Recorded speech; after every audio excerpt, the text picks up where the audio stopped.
Well, in my final year, we all became aware of a very vivacious young first-year student, Elsa Stevens. Sunshine we knew her as. And in talking to her, Sunshine said to me that her brother-in-law, Tom Brown, Graham Brown as we knew him, and as I knew him until recently, he's always been Graham, Thomas Graham Brown, to me. Anyway, he was involved in the development of these new medical ultrasound machines, and he didn't think much of industrial designers. Well, you couldn't have had a better invitation. And I arranged to see Tom, and I went out one evening to his flat in Mount Florida. And he said, well, we're about to get involved in building a commercial machine for Bertel Sunden at Lund. And this is what we're proposing to make.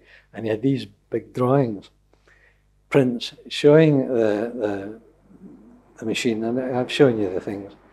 Here, you've got them in there. And I said, well, I don't really think this is very good. I was a very cheeky young industrial designer. It's not very good. And I then began to fill out why I didn't think it was very good. And it was because I think the ergonomics of it were wrong. Ergonomics is something that people could relate to, even if the aesthetics questions were not. And he actually agreed. And on his floor, we put down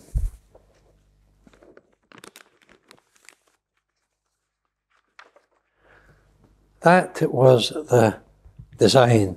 As I had drawn this perspective, because they had no perspectives of it, a Willy Bone technique of the gun turret. And I said, no, isn't it good? And there were sketched out the configuration that I thought would be so much better of a central stem with things growing out of it, and including a desk for the operator, doctor typically, and a place for them to keep all their bits and pieces and be level with the patient. So not looking down on the patient, be level with the patient. And he accepted that. I then had to go and draw the thing out. And this is the engineering drawing, the GA drawing that I did.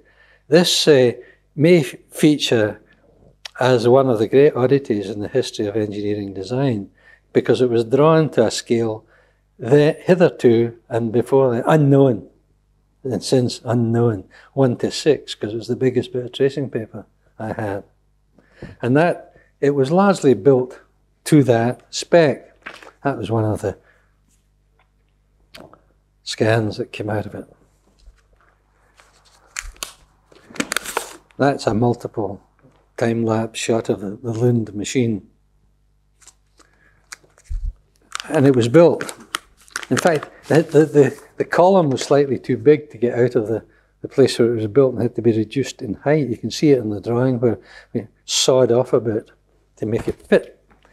And that I got to know the people at Kelvin Hughes.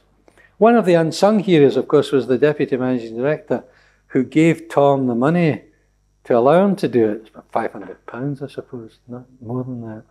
And the permission to engage with Ian Donald, who had been doing and started off the business of medical ultrasound with an old flaw detector. And he got a new one from Kelvin Hughes. But Ian Donald tended to overwhelm other people, and sadly he did this a bit with Tom. Donald and McVicker did great work in using the techniques of ultrasound, but Tom Brown gave them the tools of it. And I was privileged to be a hanger-on, as it were. But I was learning how to be an industrial designer at that time, and Kelvin Hughes, and the guys in Kelvin Hughes, wonderful people, smashing people, taught me so much. I really enjoyed it and learnt a great deal. This was the actual presentation drawing of the Lund machine I had done, because I had always specialised in doing fancy drawings. That's not a fancy drawing, it's a very ordinary drawing of it. But that was, again, before it was made. And it got over to Tom, an interesting point that I had subsequently used a great deal. I could draw something that wasn't there, and therefore I could draw what they were proposing. And if you did it in an attractive way, it was used as a sales aid. And that got home to people. Because I certainly remember in other cases where I was trying to sell my services,